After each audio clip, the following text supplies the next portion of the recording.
On the date of September 21st, in Bengaluru's Vyalikaval area, there is a colony where several people reside in a 3-story building as tenants. People passing by this building began to notice a strange, foul odor around 10 a.m. that morning, as the neighbors grew increasingly concerned about the smell. They reported the issue to the building's landlord, Jayaram. Upon hearing this, Jayaram decided to investigate the matter. The smell was coming from a room on the 3rd floor. When Jayaram reached the door, he noticed it was locked, but the stench was so strong that he had to cover his nose with a handkerchief. After coming downstairs, he informed the neighbors that the room belonged to a woman named Mahalakshmi, and the door was locked. The unusual nature of the smell made Jayaram suspicious of something terrible having happened. He immediately called Mahalakshmi on her mobile, but the phone was switched off. Worried, Jayaram searched his records and found an alternative contact number, which belonged to Mahalakshmi's mother. He remembered that Mahalakshmi's mother, Meena Rana, had the second key to the room and would visit her daughter once or twice a month. Jayaram called Meena and informed her about the foul odor coming from Mahalakshmi's room, the locked door, and the fact that her phone was unreachable. He urged her to come quickly and check the situation. In a short while, Meena Rana arrived at the building with her younger daughter, Lakshmi. As they approached the door to unlock it, 2 male neighbors also joined them, along with the landlord. As soon as Meena unlocked and opened the door, a powerful wave of foul-smelling gas rushed out, forcing everyone, including the landlord and neighbors, to step back about 10 feet. Meena, too, covered her face with a handkerchief as they prepared to enter the room. As they entered the room, the scene before them was absolutely terrifying. Flies were buzzing all around the house, and there were insects crawling on the floor, making their way toward a single-door refrigerator. To add to their horror, they noticed a dried trail of blood leading to the fridge. Their hearts filled with dread, but summoning all their courage, they opened the fridge. What they saw inside shocked them beyond belief. There were dismembered body parts stored inside. Meena Rana, horrified by the sight, screamed and ran outside, completely disturbed.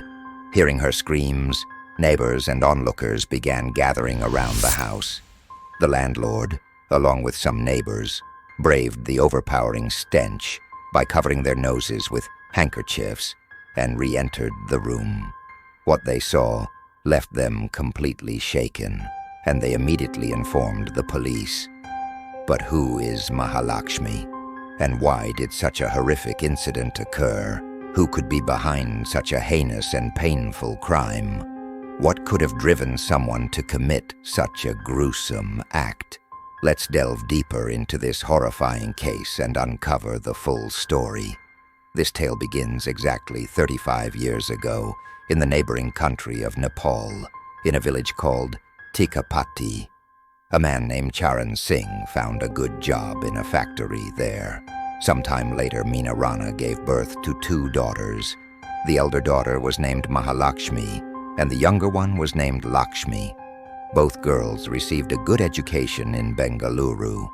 As time passed, they grew up, and soon the year 2019 arrived. By then, Mahalakshmi, the elder daughter, had reached the age of 25 and was ready for marriage. Her marriage was arranged with a man named Hemant, who lived in the Nelamangala area of Bengaluru. Hemant worked at a clothing store. After the marriage, everything was going smoothly. However, just 11 months later, Hemant and Mahalakshmi began having frequent arguments, all stemming from suspicion. Frustrated, Mahalakshmi decided to separate from Hemant and live on her own. During this time, she gave birth to a daughter. Although the situation worsened, by the time her daughter turned 3, Mahalakshmi handed the child over to Hemant and separated from him completely. She moved to a 3-story building in the Vyalikaval area of Bengaluru, where she started living alone. Occasionally, her mother, Meena Rana, would visit her. Mahalakshmi had given a spare key to her mother for emergencies. Sometime later, Mahalakshmi became acquainted with a 30-year-old man named Ashraf, who was a barber by profession. During this period, Ashraf helped Mahalakshmi find work, which eventually led her to secure a job as a saleswoman at a mall. Things seemed to be getting better for Mahalakshmi. She would visit her daughter and Hemant once a week. The date arrives, September 3rd, 2024. This was the last time Mahalakshmi was seen in the colony. After this, no one saw her again. Then, on September 21st, the foul odor from the 3-story building where Mahalakshmi lived began to trouble the residents in the area. What happened next is what you've already read above. Following these events, the police arrived at the scene fully prepared to begin their investigation. The body parts, found in the refrigerator, were sent to a lab, where it was confirmed that they belonged to Mahalakshmi. The police now understood that this was not a case of theft or robbery, but something far more sinister. Many questions arose. What led to this gruesome act? Who could have committed such a brutal crime? One notable clue was that Mahalakshmi's mobile phone was not found at the scene. Additionally, there was a new suitcase near the fridge, which led the police to believe that the perpetrator may have planned to dispose of the body parts, but failed. The investigation then focused on Mahalakshmi's background, starting with questioning her mother, Meena Rana, and the neighbors. The police quickly gathered basic information about Mahalakshmi, which also led them to learn about Ashraf and her husband, Hemant. On the basis of suspicion, the police took both Ashraf and Hemant into custody for questioning. However, nothing substantial came from either of them that could provide a strong lead in the case. Despite this, Hemant remained on the police radar since they knew that he and Mahalakshmi had a troubled relationship, which had led to her living separately. When the police checked Hemant's call records, they found his story to be truthful. The police then turned their attention to the CCTV footage from the area, and that's when they stumbled upon something that flipped the entire case. The footage from September 2nd and 3 showed an unidentified man entering and leaving the 3-story building where Mahalakshmi lived. The focus of suspicion, which had initially been on Ashraf and Hemant, now shifted to this third unknown individual. The police had to find out who this third person was. They traced the call detail record, CDR, of Mahalakshmi's phone and discovered that she had been in frequent contact with a number belonging to a man named Mukti Ranjan Roy. The police then started gathering more information about Mukti Ranjan. They found out that Mukti, a 32-year-old junior manager, worked at the same mall where Mahalakshmi had been employed as a saleswoman. Further investigation revealed that Mukti Ranjan hadn't shown up for work in quite some time, which deepened the police's suspicion. Additionally, it was confirmed that the unknown person captured on CCTV was none other than Mukti Ranjan himself. Understanding the gravity of the situation, the police intensified their investigation and began tracking Mukti Ranjan's location using his SIM card. They found out that he was in Mumbai. As they checked his call records further, they discovered another number with which Mukti had been in regular contact. This number, also traced to Mumbai, belonged to a person named Mukti Ranjan Roy. The police, now growing increasingly suspicious, called Mukti Ranjan, pretending to be someone else in order to pinpoint their exact location. Once they had the precise location, the police tracked down Mukti Ranjan and discovered that he was none other than Mukti Ranjan's younger brother.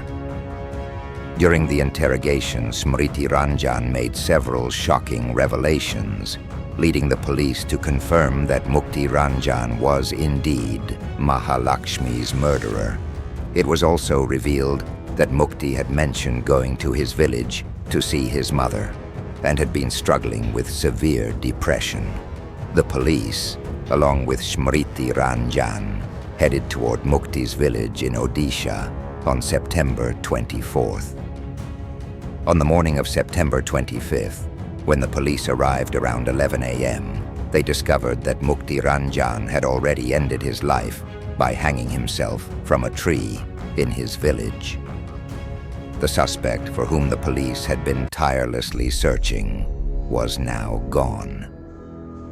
However, at the scene, the police found a scooter and a diary inside it. In the diary, Mukti had detailed the reasons why he killed Mahalakshmi, and it was learned that he had also confessed the crime to his mother upon reaching the village. From the information gathered from Mukti Ranjan, Mukti's mother, and the diary, the full picture of the crime began to emerge. Despite Mahalakshmi having several friends, Mukti Ranjan Roy, who worked with her, was deeply in love with her. He was committed and possessive of her, but the relationship took a dark and painful turn one day when Mukti accidentally saw Mahalakshmi's phone. On her phone, he found pictures of her with other people, which sent Mukti into a frenzy. This led to a confrontation between the two, creating a rift in their relationship. Mukti Ranjan wanted to marry Mahalakshmi and had been trying to convince her, but she kept avoiding the subject. On the night of September 3rd, the night of the murder, the two had a fight that started because of these very issues. Mukti was at Mahalakshmi's home, trying to persuade her to marry him, but she kept refusing. The argument escalated, and soon it involved money and other matters. Their fight turned violent, and in a fit of anger, Mahalakshmi attacked Mukti. But Mukti, who was physically stronger, retaliated, and Mahalakshmi didn't have a chance to defend herself. In his rage, Mukti strangled her, and Mahalakshmi died from suffocation. Realizing what he had done, Mukti began to think about how to dispose of Mahalakshmi's body, but carrying her large body down from the 3rd floor without being noticed by the residents of the busy colony seemed impossible. Sitting there for hours, he came up with a horrifying idea that crossed all boundaries of humanity. He decided to dismember Mahalakshmi's body into smaller pieces and pack them into a trolley bag. On September 4th, Mukti Ranjan was captured on CCTV, leaving his house and later returning with a trolley bag and a large, sharp knife. He locked the room from the inside and began executing his horrifying plan. Ruthlessly, he started dismembering the body, but at some point, his hands began to tremble, and he lost his courage to continue. His plan to dispose of the body was abandoned, and instead he stuffed the body parts into the small single-door fridge in the room. He meticulously cleaned up the blood scattered on the floor and, seeing the right moment, locked the door and left the scene. Mukti Ranjan switched off his mobile phone to avoid being tracked.